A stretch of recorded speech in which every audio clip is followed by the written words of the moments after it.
Ghosts of Harrenhal. My name's Simon. And I'm McKelly. Thank you for joining us for episode 52 of our chapter-by-chapter book review of A Song of Ice and Fire by George Martin. Today, we're discussing chapter 51 of A Game of Thrones. That's Sansa 4. As always, we'll chat about the chapter and try not to spoil any future plot points for you, and hopefully we'll provide you with some entertainment along the way.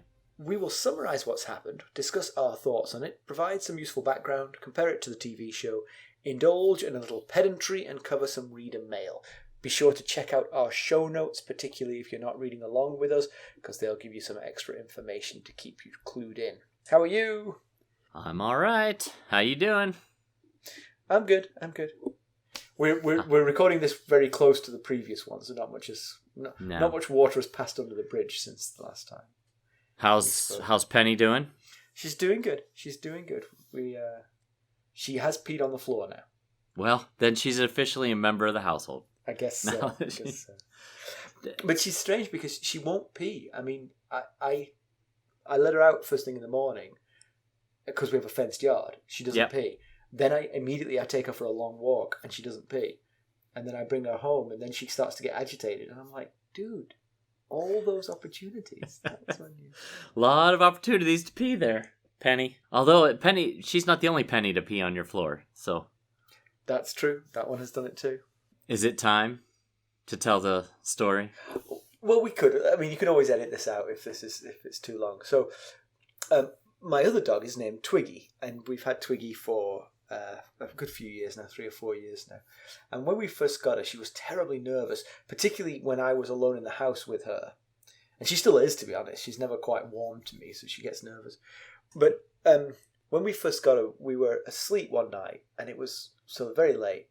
And the dog, she was asleep between us, and she started to freak out. And now, with hindsight, this might have been the first time that she had a seizure. She's been having seizures since then, and this might have actually been the first time she had a seizure. But to us, in the dark, in the middle of the night, it just looked like she was just going crazy for no apparent reason.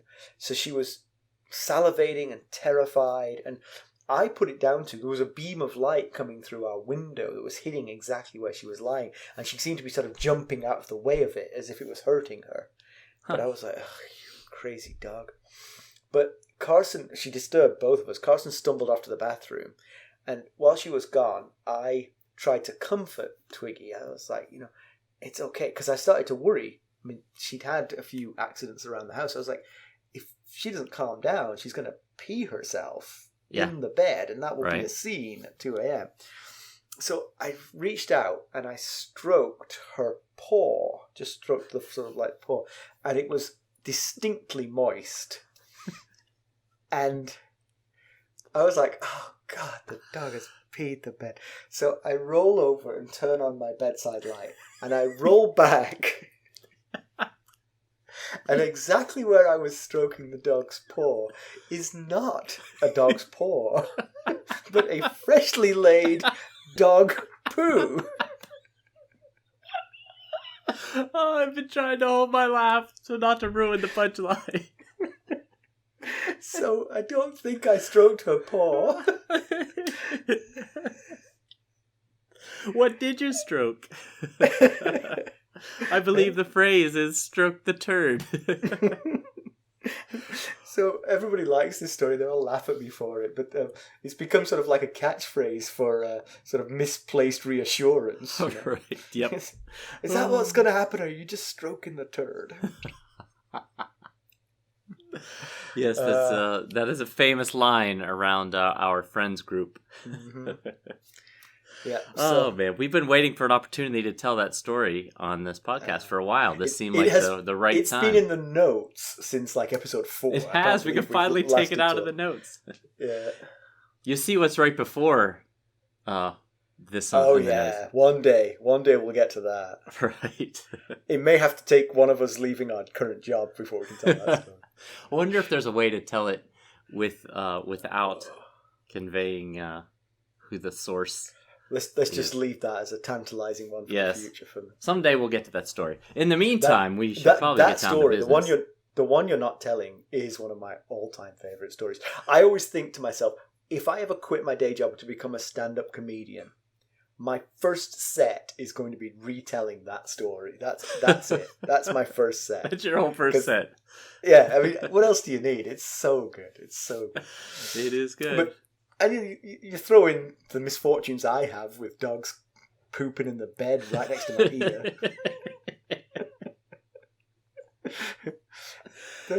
Twiggy. I love Twiggy. I can build up a 20-minute set quite easily. Yep. You have your own special Netflix special in no time. Yeah, exactly. You are correct, so we should get down to business. So a quick recap of what Sansa was up to last time we saw her. Sansa and Jeyne Poole were conjecturing about why her father didn't send Sir Loras Tyrell to kill the Mountain, Gregor Clegane, convinced it was Ned's broken leg that was the culprit, which seems just the biggest non sequitur of all time. Right? Later, that even confused Jane. She was like, "What's wrong with Sir Loras's leg?" That's right. Later, Sansa got the dreaded news that she and Arya were to be headed back home to Winterfell, and even worse news, she would not be marrying Prince Joffrey.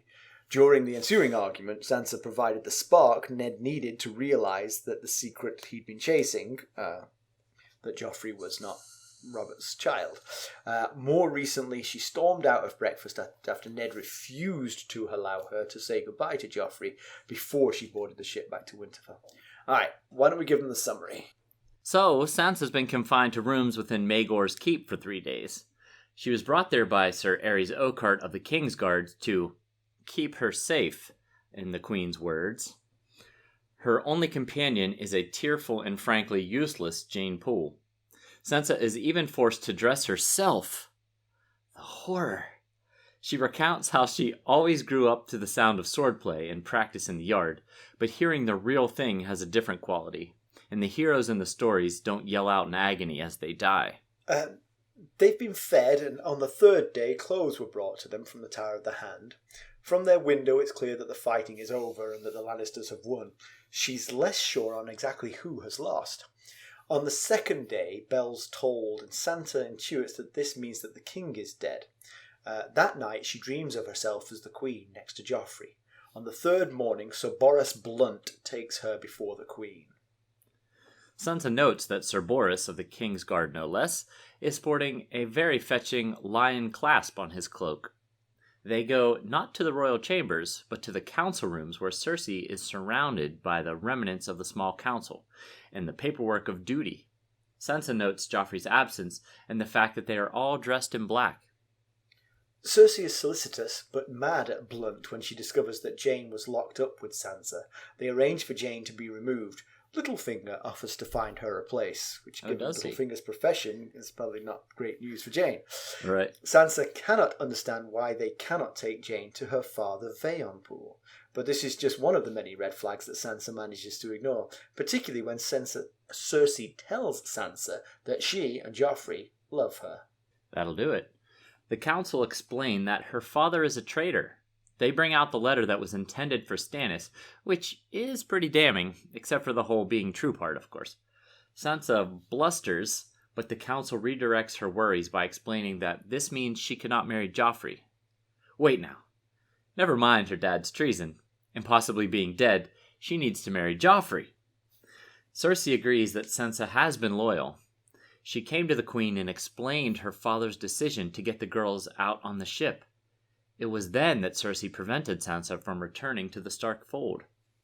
And now Sansa's path to salvation is laid out before her. She has to prove that the traitorous seed is not strong by writing to her influential family members, admitting Ned's treason and beseeching them to keep the new king's peace.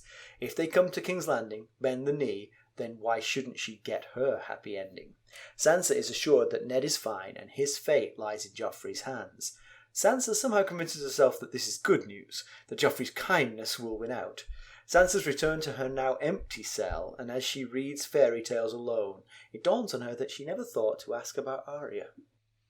That is quite a stretch, that Joffrey's kindness is going to win out for her father. You are not wrong. You're not wrong. If that's what you're relying on. Yeah. I have mixed feelings about this chapter, because on one hand, it's fascinating to see Cersei back on her scheming game after that whole kind of lost a step with the Ned drunk in a brothel thing that she She whipped up. Yeah. So it's good to see her back. She went down in our cylinders. estimation for that one. Yeah. Yeah.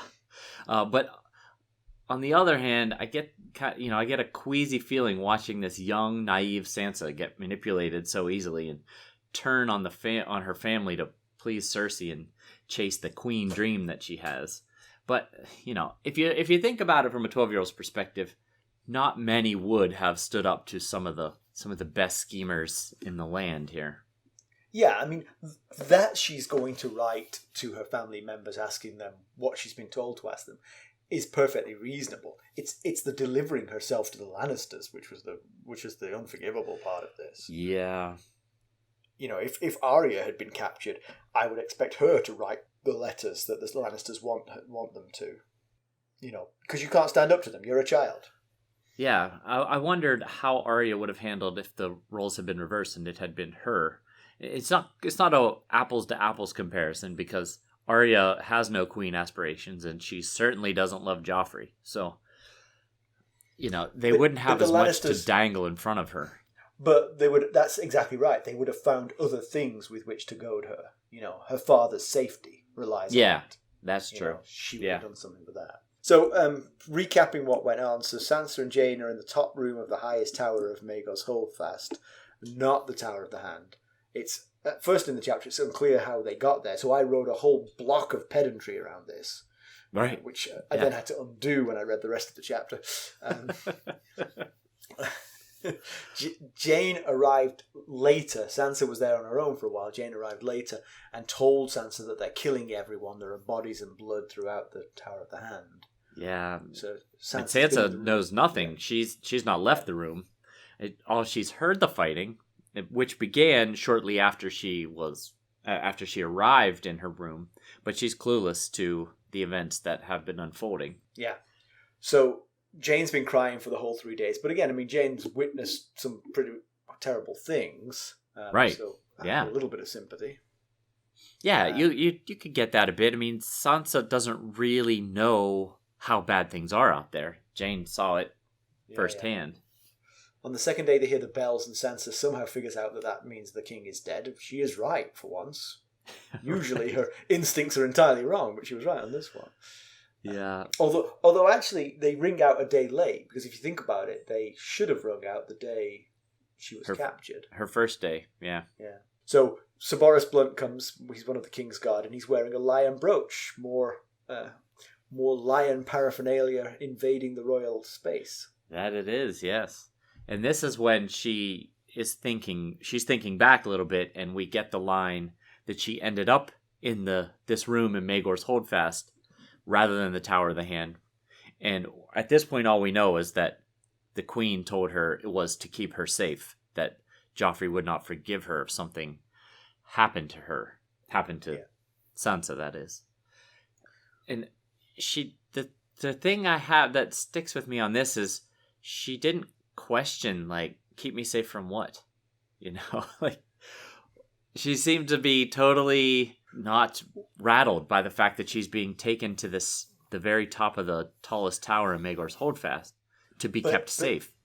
But I think you're forgetting what she was talking about at the time. She was talking about the worst possible thing that could happen to her being taken back to Winterfell. Oh, yeah. She's being kept safe from that. She would have jumped at the idea. That's true. Yeah, you're right. I hadn't thought about that. So maybe Sansa's thinking, I'm being kept safe from getting on this ship. Exactly. They're protecting me. Arya has been, Maybe that's why she never thinks of Arya. Maybe she thinks Arya made the ship. Maybe. Yeah.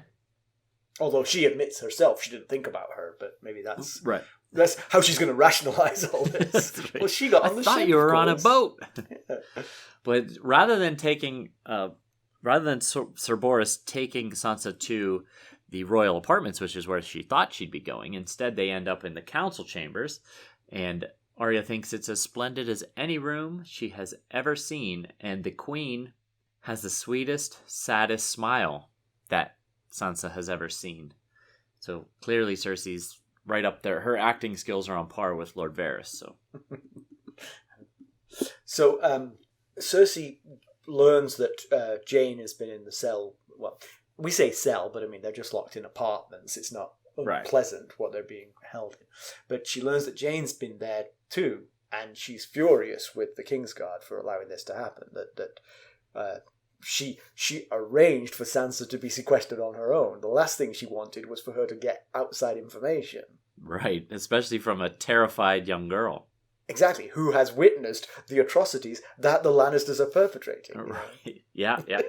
Definitely doesn't fit well with the plan of carefully placed wool over Sansa's eyes here. Right. So Jeyne won't stop crying. She wants to see her father. Sansa thinks, well, couldn't you just take her to her father? Yeah, and right at then, Grand Maester Pycelle becomes very interested in the table. He stares. He looks down at the table, no longer meeting her eyes. Yes, the answer's here in this grain of this wood. Yes, just keep looking. Yeah, so that move right there alone doesn't bode very well for poor Vayon Poole. No, that was kind of a guilty move right there. Yeah, but so when they're trying to discuss what they can do with Jeyne, because Cersei definitely wants her out of Sansa's quarters, Littlefinger says that he will find a place for her. And that, it can't be. No. Great. Especially when Cersei says totally in front of Sansa, says, not in the city. And he says, do you take me for a fool? So. But I don't even know why. I mean, I assume they're talking about turning her into a prostitute. Why not in the city? I mean, right. It's not like Sansa's going to bump into her, you know? Yeah. I guess maybe they're afraid that she will spread the word of what happened in the Tower of the Hand. Maybe. She's 11. I think she's a year younger than Sansa. So, gosh, that's a pretty terrible thought to begin with. Yeah. But Sansa can't understand why can't Sir Boris just take Sansa? Oh yeah. Sorry, I forgot a step here. So, Cersei says, you know, she sends, I think it's Sir Boris, to go get Jeyne and take her to Littlefinger's apartment, and she says, tell her that Littlefinger's gonna take her to see her father. And Cersei's confused. She's like, why can't Sir Boris just take her to see her father? And she imagines, she knows there's been fighting, but she can't imagine any reason that someone would kill a steward, which kind of goes back to what you were saying in the last episode. Is you get killing the military force, but why would they be killing all the non-military personnel? You see, it's coming home to roost right now, because if Vayon Poole was still alive and well, they could reassure Sansa. But no. Right. Yeah. They apparently killed him, and now they've got to, Certainly seems that way. But I like how Sansa's a bit upset that Jeyne's being taken away, and she says, she's a good girl. Don't do anything to her. She's a good girl. And Cersei's response is, she's upset you, and that's why we need to get rid of her. It's Jeyne's fault that she's upset. When I threatened to take Jeyne from you, you got upset. This is all Jeyne's fault. This is Jeyne's fault, clearly. Yeah. So Sansa mentions that Littlefinger leaves her feeling very uncomfortable, makes her feel like she has no clothes on, which probably thinking that is how he looks at her. Yeah, and this is not the first time. We've talked about this before. There was the awkward conversation at the Hands tournament, and then there was the awkward conversation after the Hands tournament when it wasn't after the Hands tournament. It was after Ned had sent Sir Beric and the rest to go track down the mountain, and they had an awkward conversation about Ned's decision making. Yes. And we were discussing, you were saying that you think maybe it's intentional that he wants to leave her uncomfortable and awkward and not sure what to make of him. Yep. I remember saying that. So despite, these red flags of, for instance, being imprisoned and now having Jeyne dragged away from you and nobody can look you in the eye when you mention Jeyne's father, Sansa manages to keep focused on what matters, her love for Prince Joffrey. Yep. And... Yeah, there's right after this, so Cersei says, she mentions that she and Joff both love her, and there's a line where Cersei thinks in her head, her prince loves her, nothing else matters. She Right. specifically mentions Apparently, not literally. even creepy Littlefinger and crying Jane. So yeah, all of the bad news that's been happening to her from the beginning of this chapter is now completely set aside because she's very excited to hear this news. But this is when she discovers that when Varys tells her that her father is a traitor. Yeah. They get her riding high. They keep her on this wave, you know. They get her riding high, then they give her some bad news. Then they get her riding high again, and they give her some more bad news. Yeah. Varys tells Sansa that her father is a traitor, and Pycelle says he heard with his own ears that Ned agreed to protect the princes and princess, and then the moment that the king is dead, he tries to steal the Iron Throne from Joff. Yeah. And as we said before, I mean, we know why Ned was doing this, but he has essentially zero tangible proof. Right. So once Robert was out of the picture, there was no way to make this happen, really. Yeah, this situation's going to come down to the victors writing the story here. Yeah. And the way that the losers are behaving here is going to make it very easy for the victors to A, be victorious, and B, write their own story. Yeah, Renly's plan. Going back to Renly's plan, like every turn you could think of Ned's conversation with Renly and think there was an opportunity. There was a golden opportunity. Yeah. And he missed it. Or he could have played the game a little harder until Stannis arrived. Yep. I don't know. Yep. Renly's plan seemed like the more surefire way to go. Get the kids. Cersei falls in line. But if he could have played the game until Stannis arrived, things might have been different as well. But this interaction caused me to wonder if maybe Pycelle doesn't know the truth about the Baratheon kids not actually being Baratheons. I mean, he is in Lannister's pocket, but that doesn't necessarily mean he's been told all the details behind everything. Yeah. So if I were the Lannisters, I would not brief my people on my sins. Right. So from his perspective, it might look very traitorous because he did hear Ned say, "I will look after your children as if they were my own." The very next morning, you have no right to the throne. You're not the true heir. Yeah. Well, that's one of the advantages of keeping your adherents in the dark is that they can act the way they should act in most situations. They don't have to, channel lies. Pycelle was reacting the way someone would react, having seen what they saw. Yeah. That Ned was telling the truth is neither here nor there. So everyone else in the room, aside from Pycelle and Sansa, know the truth. Possibly, we don't know that Pycelle doesn't know the truth. It just seems it's possible he doesn't know the truth. Yeah. Cersei keeps dangling the carrot as soon as Sansa gets too upset or asks too many questions. So, once again, she starts putting that carrot out there, and she says, "You are innocent of any wrongdoing. We all know that, but you are the daughter of a traitor. How can I allow you to marry my son?"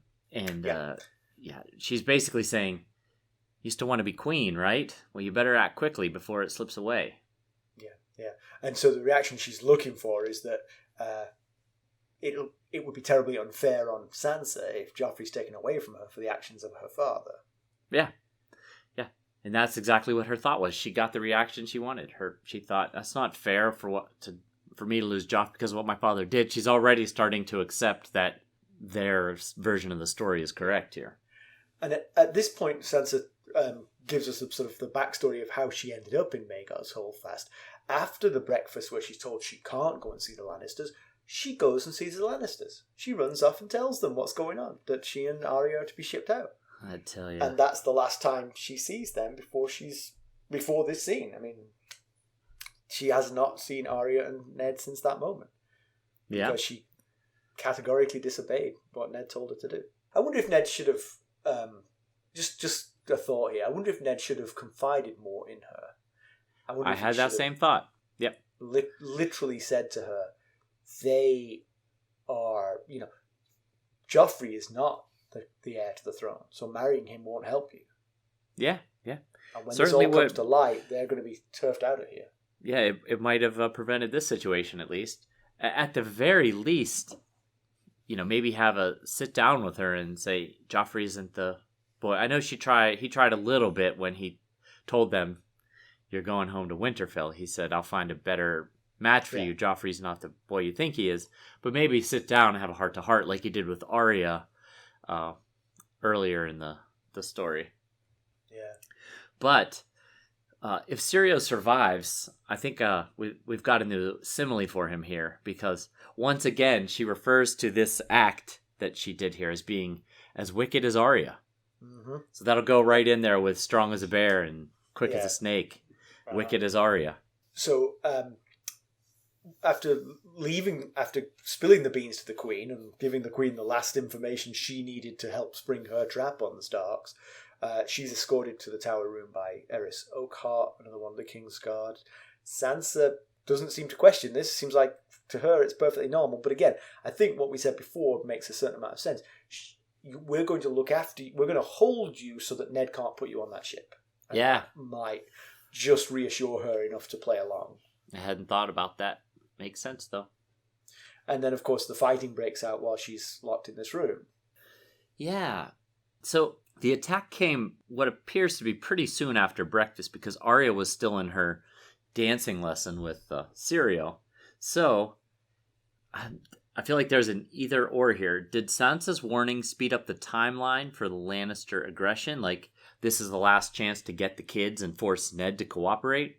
Or was maybe the attack already planned and Cersei had plenty of time to get her ducks in a row? No, that's interesting because I think the girls were due on the boat at noon, so it was happening quite quickly. I mean, there wasn't much time. I don't know what time they get up, but there can't have been too many hours between breakfast and noon.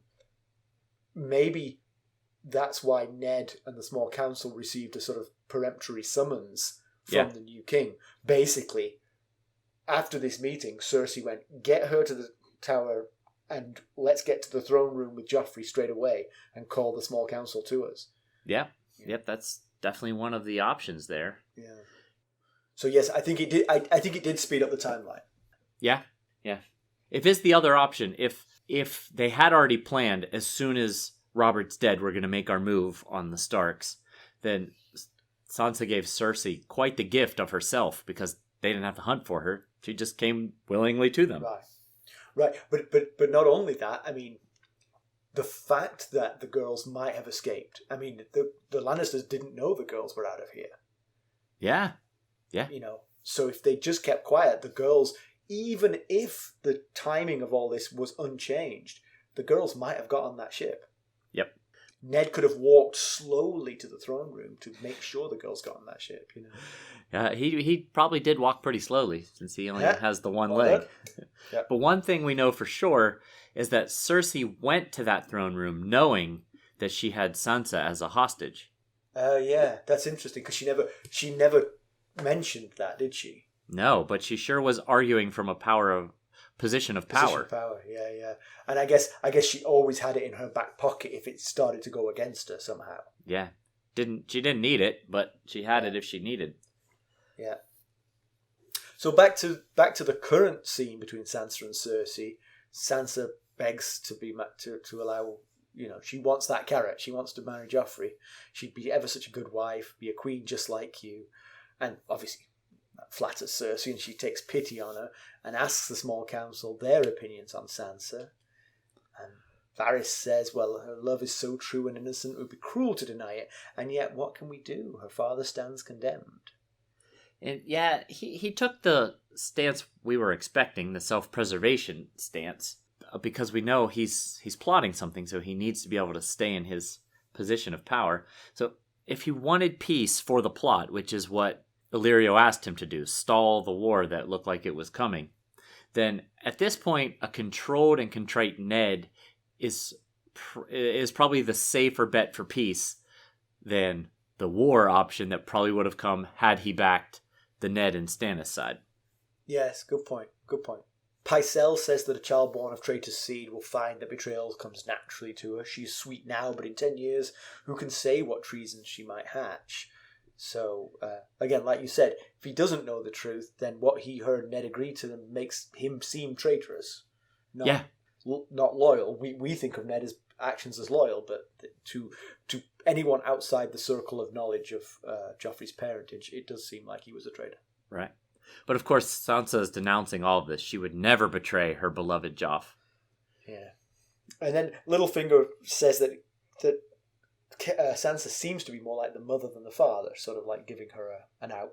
But honestly, I think all of these answers, all three of these, are sort of prearranged. I think in the small council, Cersei said to them, "Sansa's coming, and this is what I want." I wondered that same thing. I wondered if they had rehearsed this a few times.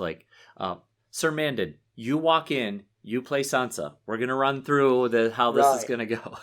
Yeah. I mean, because everything they're saying is just sort of backs up the fact that she's hanging by a thread.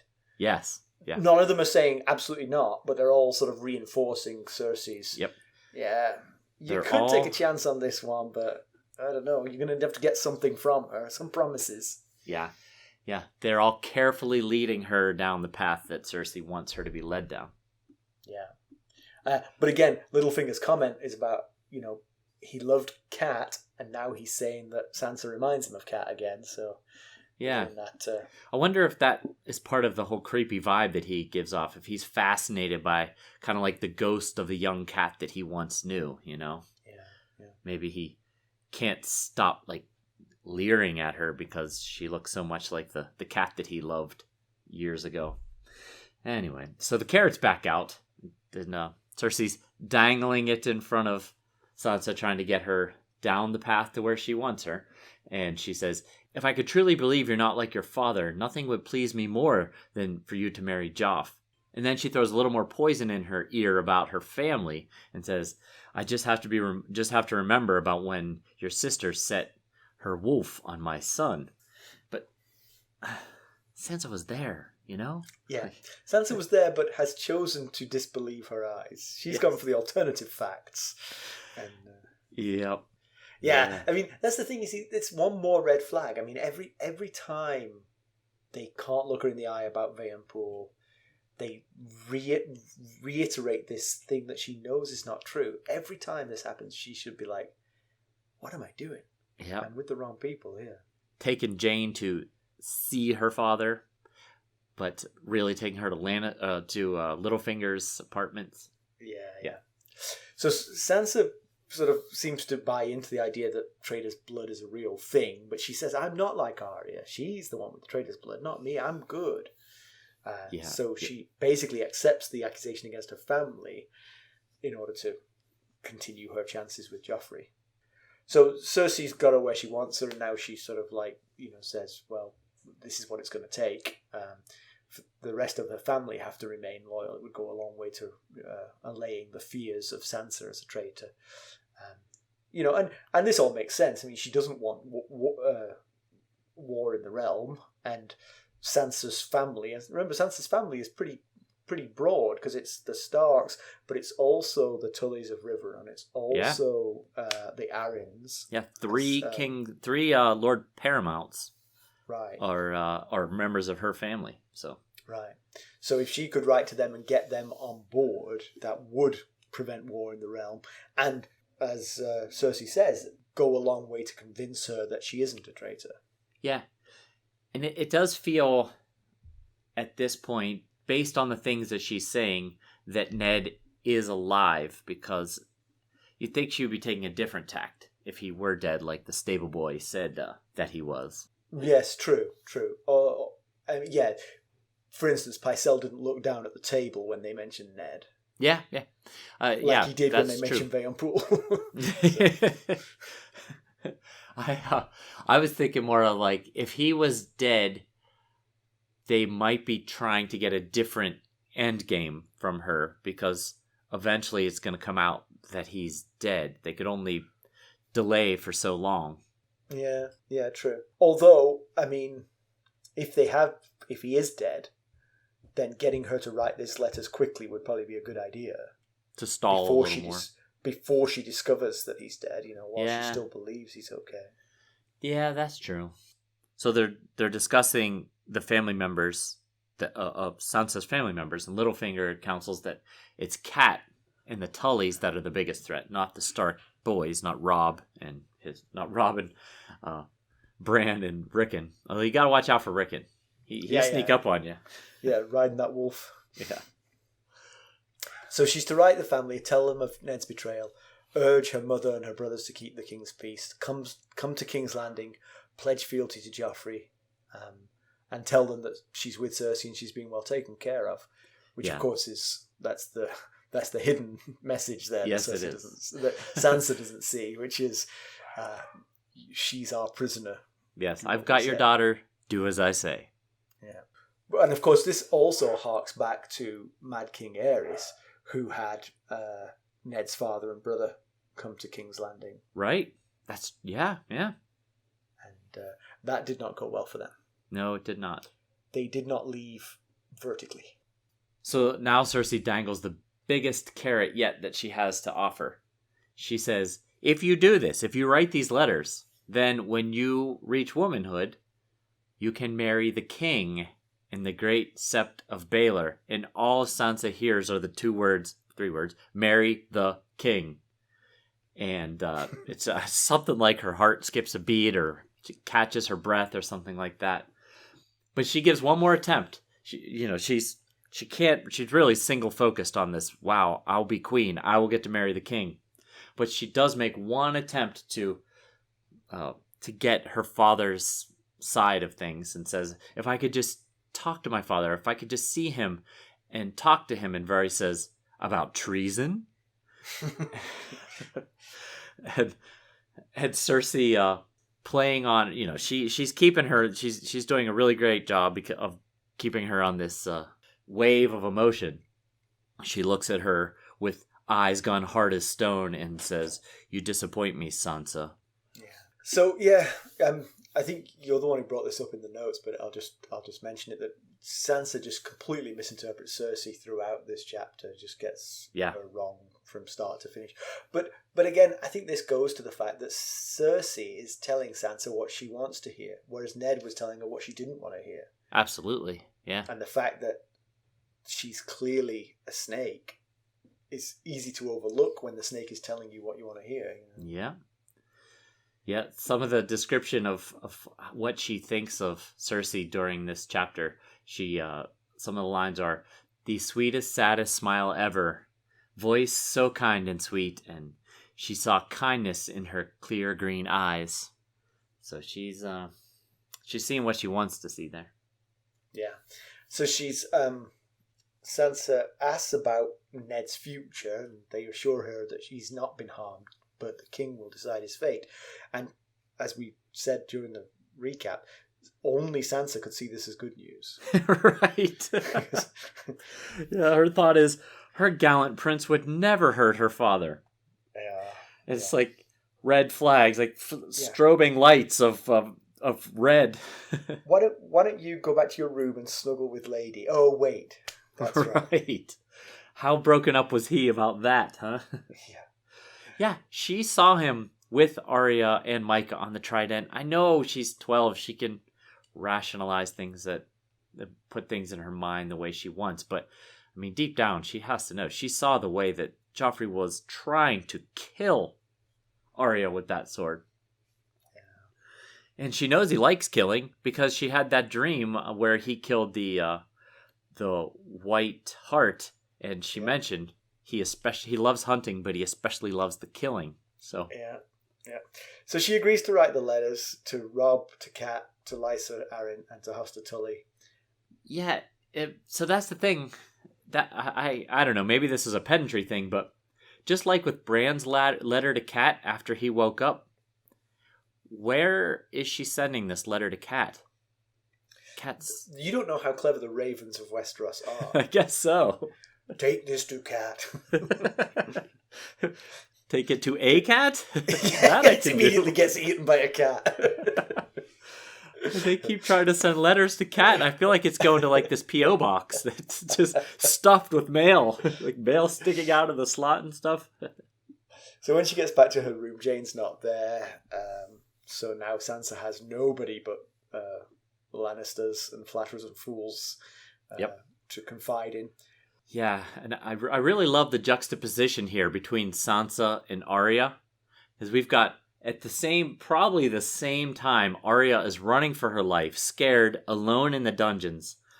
Sansa pulls up a chair close to the hearth and loses herself in a book of stories about Florian and Jonquil and the Rainbow Knight. Well, who couldn't? I mean, that's stories of Florian and Jonquil.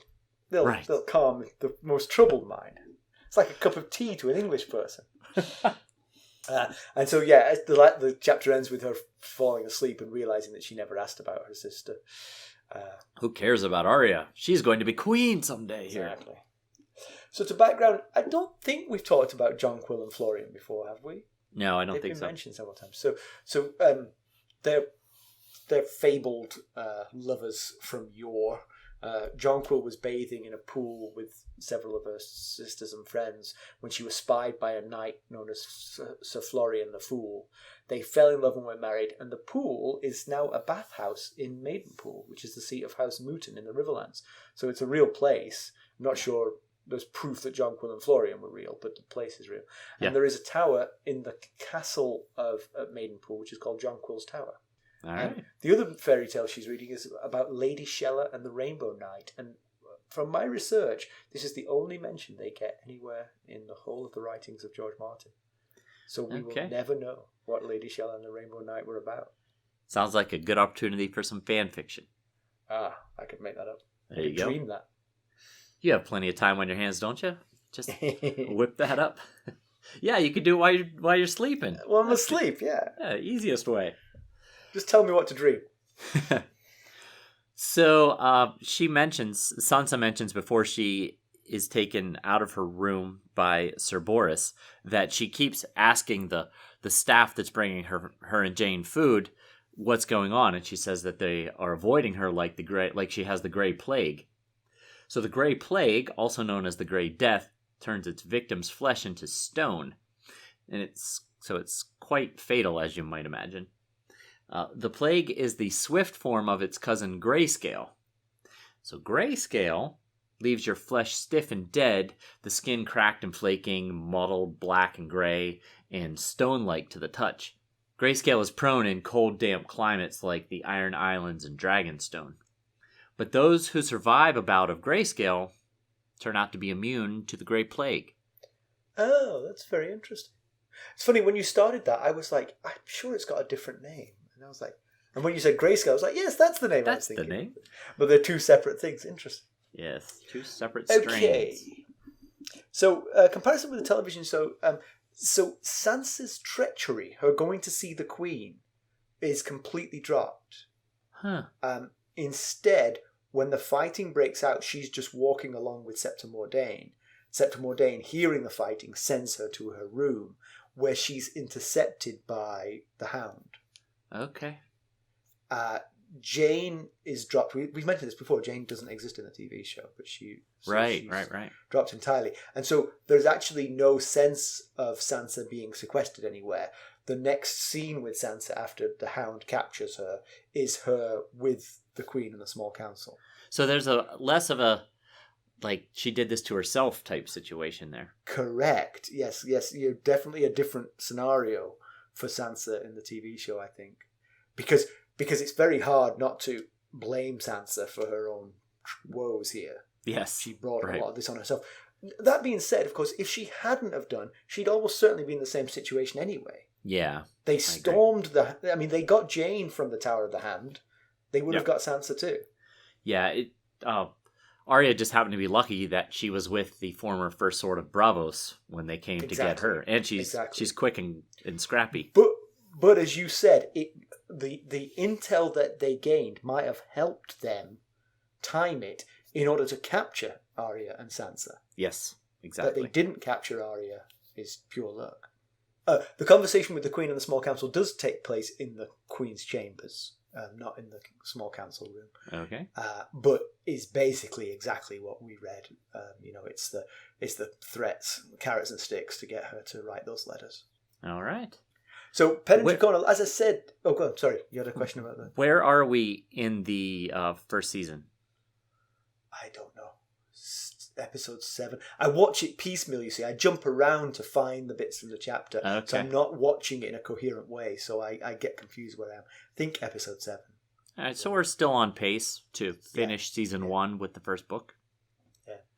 So to pedantry, I was going to say that there was a good piece of pedantry that Sansa said that Cersei personally told her she was being confined for her safety, but there didn't seem any opportunity for her to have met Cersei before they... but then it was later explained that she had gone to see Cersei before she was confined. So all of that came to pass. So apologies for thinking that was... on the same subject, how were the Kingsguard unable to come up with an alternative plan for Jeyne than the highly complex take her to Sansa's rooms? I mean, that seems like they went out of their way to do something stupid. Right. Yeah. This kid had witnessed what they were up to, and what they were up to was not... It would be very hard to take one step back from that dispassionately and think to yourself, she'll be okay with that.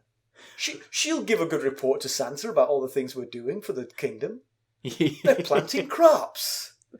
Yeah, solid point. They've instituted Butterfly Day, you know. So yes. yeah, I mean, Cersei being mad is totally reasonable. She was right to be mad at the Kingsguard, but the Kingsguard were idiots for putting Jeyne in there with her. I mean, yeah, they is it the killed only everybody room? else. And why not just say, go out that door? You're no longer wanted here. I mean, yeah, what's she going to do? She's 11. Yeah. It's all solid points. Clearly, they were just caught up in everything and thought, you know what? Let's take her from the Tower of the Hand all the way to the tallest tower of Maegor's Holdfast and put her with the one prisoner we have. Exactly. And that whole time, it didn't occur to them like, is this a good idea? Yeah. Maybe we should check with the Queen? You know, I just feel like they were being a bit stupid there. So I'm with Cersei on this one, unusually. All right. So, news and notes. The Jon Snow Funko Pop review giveaway rolls on. So please keep sending us those screen caps of your rates and reviews. As a reminder, we're giving away a Jon Snow Funko Pop figure to a lucky listener. And to enter, take a screen cap of your review and email it to us at ghost.harrenhall@gmail.com, and we'll be picking randomly from the emails. So, yeah, I know that there's issues with some of the Android platforms. You could always go to podchaser.com, and some of the podcatchers do have review options. I explained it in the last episode. You can, from Stitcher, you can do it from the website. Podcast Addict has a review option. So there are opportunities for those of us on Android to rate and review. Thanks for doing that. We'd appreciate it. Yes, thank you. The Funko Pop looks cool, so I highly recommend doing this. If I start getting ones from your email address, trying to win this thing, I would fake an email address doing that. All right, so let's conclude. So Sansa, you are clearly the author of your own woes. You are naive, but you are 12. Yeah, she still thinks that good will always triumph and everything's going to work their way out like they do in the stories. But I think that's going to happen here. Yes, I agree. The good are having a bit of a bad time of it right this second, but I think they're going to triumph in the long run. In the end, they're going to triumph. Yeah. Despite the fact that there are red flags going off everywhere here. Yeah. She decided to sneak off and have a chat with the Queen. Yeah. Yeah, she's clearly got blinders on. Yes. I think she thinks if she can just get to be the Queen, everything will turn out okay, like in the stories. Like, she can fix it once she's Queen. Everything will be okay. But for now, and for a long time to come, even if she does become Queen, she will be a pawn of the Lannisters. Yeah, not sure a real seems queen. that way. Yes. Yeah. Now, they don't have Arya yet, but they do have Sansa, obviously. So, if Ned is alive, you'd think that'd be enough to get him to do pretty much whatever they want him to do. If I was Ned and I found out that Sansa disobeyed my order, Arya did what I said and Sansa didn't, well, you're on your own, missy. That's right. Maybe he can negotiate with Cersei how to handle punishing Sansa for disobeying him. Oh, you want me to chop one of her hands off? No, Cersei, you've gone too far. That's too far. But Cersei does say Ned's alive, unlike the stable boy who said he was dead. But then Cersei also implied that Littlefinger was taking Jeyne to see her father. Yes, I'm not sure she's 100% honest. Yes. Yeah. But it is good to see her back on her scheming game. Yeah, for sure. Yeah. But definitely an unfair fight. I mean, Littlefinger, Varys, and Cersei against 12-year-old Sansa. Yeah, that's some of the top Game of Thrones playing schemers in Westeros right there against a 12-year-old. But to be fair to Sansa, I mean, they could have just told her, you're writing these letters, you know? She's got no leverage. She's just got to do what they tell her now. Yeah, that's true. And they are literally offering her what she wants. So, you know, I can't really blame her at this point. Oh, no, definitely not. I mean, like I said at the very beginning of this, what 12-year-old wouldn't, you know, succumb to most of the things that Sansa has accepted here? Yeah. But now that Sansa has remembered she has a sister, will she think to ask about her next time she meets with the Queen? It might be a good idea not to mention her, actually. I mean, like, presumably Cersei would have mentioned Arya had Cersei captured Arya. True. Yeah. Keeping quiet about it, she might go the way of Rickon and be forgotten by everyone. Yeah, there you go. So, something to do with Stark kids and being forgotten about, I guess. Exactly. All right. Well, as always, you can reach us at ghost.harrenhal@gmail.com and follow us on Twitter at @ghostharrenhal. We're on Facebook, Instagram, and YouTube. And please leave us a review. And if you do leave us a review, take a screen capture of it and email it to us, and you're entered into the giveaway. Hope you win. Yes. Thanks for listening. Thanks. Bye. Bye.